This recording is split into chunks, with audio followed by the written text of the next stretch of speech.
கன்னியாகுமரி மாவட்டம் விரிவகோடு பகுதியைச் சேர்ந்த 15 பேர் கொண்ட குழுவினர் நேற்று மாலை நாகர்கோவில் நோக்கி சென்று கொண்டிருந்தனர். வேனை ஓட்டுநர் சேகர் என்பவர் ஓட்டி சென்றுள்ளார். வேன் மார்த்தாண்டம் நாகர்கோவில் தேசிய நெடுஞ்சாலையில் குமாரகோவில் பகுதியில் சென்று கொண்டிருந்த போது எதிரே நாகர்கோவிலிருந்து மார்த்தாண்டம் நோக்கி பேண்ட் செட் குழுவினருடன் அஜித் என்பவர் ஓட்டி வந்த டெம்போ டிராவலர் வேன் கட்டுப்பாட்டை இழந்து சுற்றுலா வேன் மீது மோதி விபத்துக்குள்ளானதாக கூறப்படுகிறது.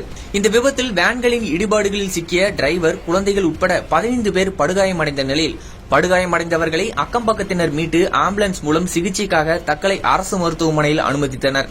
இந்த விபத்து குறித்து தக்கலை போலீசார் வழக்கு பதிவு செய்து விசாரணை மேற்கொண்டு வருகின்றனர்.